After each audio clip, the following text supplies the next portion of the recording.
You're watching The Legal Breakdown. Glenn, we've got a crazy story here. So Emil Bove, who's Donald Trump's former acting deputy attorney general, was referred to the New York Bar Council for the way that he handled the Eric Adams dismissal. Now, the New York Bar Council decided to refer this issue, not to itself to adjudicate on its own, but refer this issue to the DOJ. So basically allow Donald Trump's own Department of Justice to determine whether or not its own acting deputy attorney general was in the wrong. Why in the world would they decide to do this, Glenn, when it's their job to determine whether or not a certain attorney is comporting themselves within the bounds of the guidelines set forth by the bar?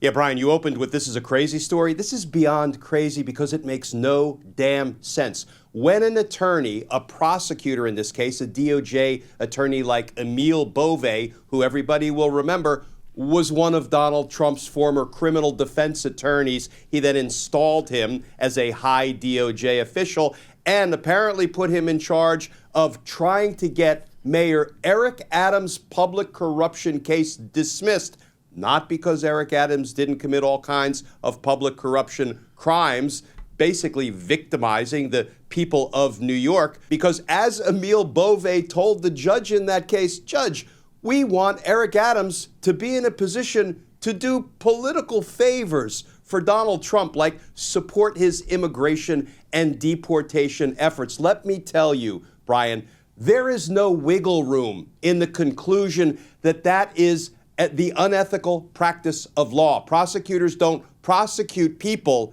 and then offer to dismiss the charges if that person will do some favors for the prosecutor's boss, right, the president. So not surprisingly, multiple organizations filed bar complaints for that transparently and inarguably unethical conduct by Emil Bove.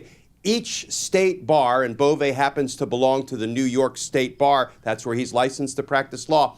Each state bar has an ethics arm, and they are tasked with investigating complaints of unethical conduct by attorneys who have a license to practice in that state. So I was fully expecting the New York State Bar to be like, all right, let's get our investigation on, because this is an easy call. It's plainly unethical. Instead, Brian, what they did was they said, we're not going to act on this. Instead, we're going to refer this allegation of unethical conduct by a DOJ official to the Department of Justice, specifically the internal watchdog, the Office of Professional Responsibility, from which Pam Bondi recently yanked the chief of that unit, somebody I served with for decades, a gentleman named Jeff Ragsdale. I don't know that they've even installed anybody, but that would be, stick with me with this parallel here. That would be like if there was an allegation that Donald Trump engaged in wrongdoing, criminality, unethical, unlawful conduct. It would be like the body, the people, the organization responsible for investigating it saying, no, we're not going to look at it. We're going to refer it to the White House for investigation. That is insanity, right? That's what the New York State Bar just did. I don't understand it.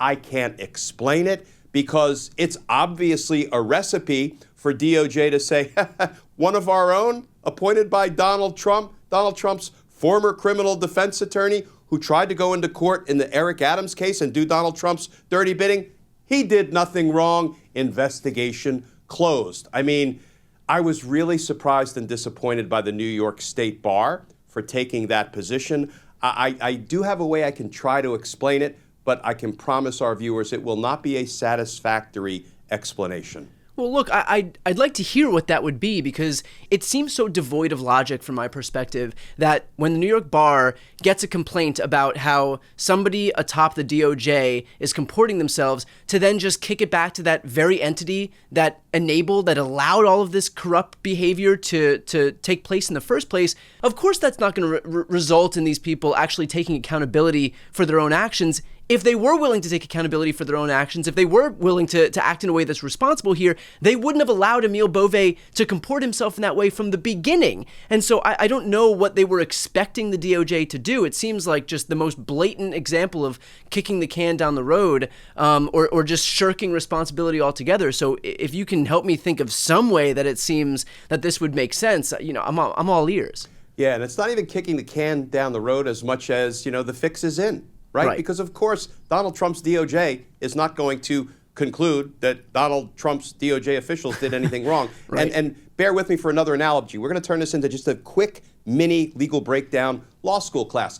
This would be like when a police officer is accused of excessive force. It would be taking that case, that investigation, and giving it to the very police department in which that officer serves, maybe giving it to the officer's supervisor to conduct an investigation. You know what ordinarily will happen? The officer is cleared of all wrongdoing. That's why I can tell you from experience, when there is a police excessive force complaint, we make sure it's investigated by a completely separate agency that has no loyalty or affinity toward that officer. So here is my explanation, and I say it's not satisfactory, but on Earth One, this is actually the way it works, and it works fairly well. So I want to go to police misconduct first, because I think that's easier for people to grab hold of as opposed to unethical conduct by DOJ lawyers. So here's what happened in my experience when people got locked up and they were really angry about getting locked up. Why? They didn't want to be held accountable for their crimes. So what would the defendants do sometimes? They would make false allegations against police officers. For example, the one we got all the time is, hey, I had $10,000 cash in my pocket, and when the officer locked me up, he took it and he stole it. He didn't put it on the evidence books. Now, that might happen every once in a blue moon, but it doesn't happen every day the way, for example, career drug dealers claim when they get locked up that their money was stolen by the police. But they think that gives them leverage. Maybe they'll drop the charges because they're afraid of this allegation I just made against one of their own officers. So what would happen when that claim was made? We had to have an independent agency take a look at that claim, investigate it, and probably 90% of the time it was unfounded. It was bullshit, a bullshit allegation by the person who was arrested. Let me explain now in the setting of the legal world, which is not always all that easy to understand.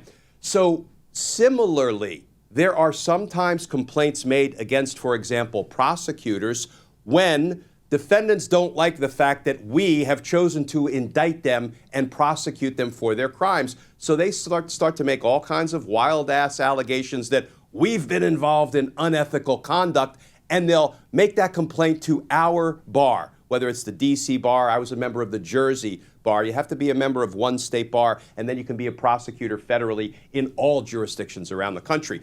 And often they were bogus allegations of misconduct. So what would the Bar Council do? Well, they would do what the New York Bar Council did. They would say, you know what, we've given this a quick look. We have decided we're just going to refer it to the Department of Justice.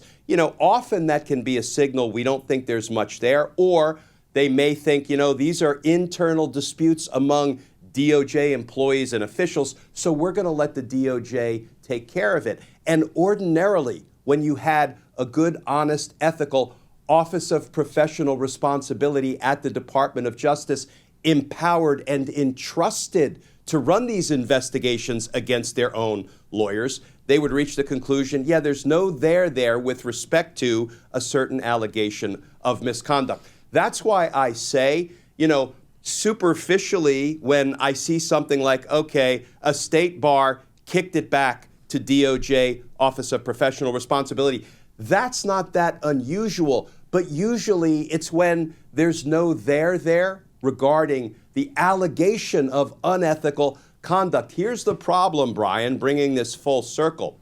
We all saw with our own eyes the extreme unethical conduct of Emil Bove walking into court and saying, I want to dismiss Eric Adams' case without prejudice, which means we get to hold it over his head and rebring it anytime we damn well please if he's not a good little mayor and does exactly what Donald Trump tells him to do. I want to dismiss it without prejudice, and then I want him to start doing political favors for Donald Trump. Brian, that is ethics 101 for prosecutors. You can't do it. It's an extreme perversion of the responsibility of prosecutors and of the way the criminal justice system is supposed to operate. That's why I never thought in a million years we would see the New York bar saying, you know what? we're going to kick it back to Donald Trump's DOJ and let them decide if Emil Bove did anything wrong. Are you effing kidding me?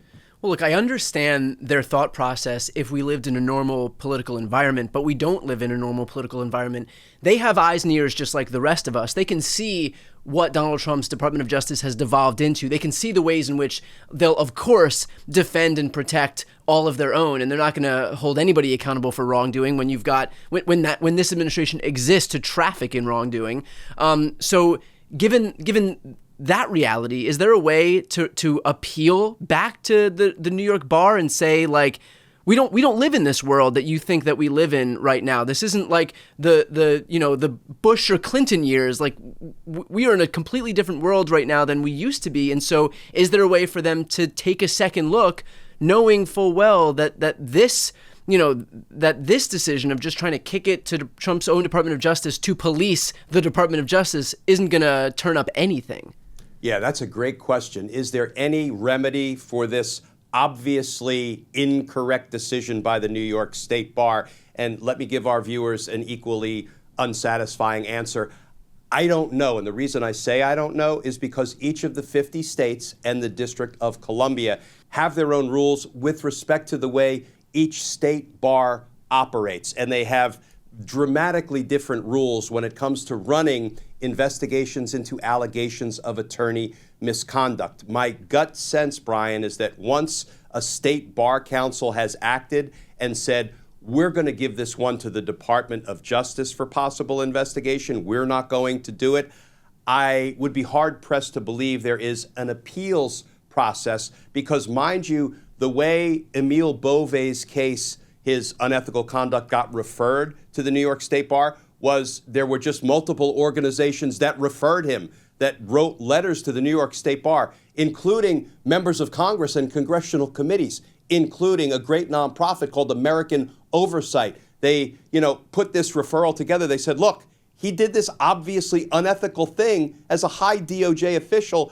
and he is in possession of a New York State Bar license to practice law. You all need to address this. Right. And again, for reasons that make no damn sense, they declined to instead refer it to the Department of Justice. I can't imagine there is an appeals process for the people who filed those referrals against Emil Bove, but I would have to defer to the, often intense and Byzantine, confusing rules of each state bar council. Yeah, well, look, I think that it's incumbent on these organizations like the New York Bar Council to wake up to the reality of the political environment that we live in and recognize that shirking their responsibility to an organization that is the pinnacle of corruption is not going to reflect well on them, and it certainly isn't going to accomplish anything here. And so if they're not willing to uphold the values that they claim to abide by, then nobody is. And so I really, again, I hope that these organizations wake up to the political realities of the world that we live in right now, as opposed to some bygone era, because allowing this administration, allowing criminals to police themselves, I don't think this is some big news flash here, but allowing criminals to police themselves isn't exactly going to come up with anything even close to resembling a virtuous result here. So, look, we will, of course, stay on top of this. If there's any update, we'll bring it to you. For those who are watching, if you want to follow along with all legal news, please make sure to subscribe. The links to both of our channels are right here on this screen. I'm Brian Tyler Cohen. And I'm Glenn Kirshner. You're watching The Legal Breakdown.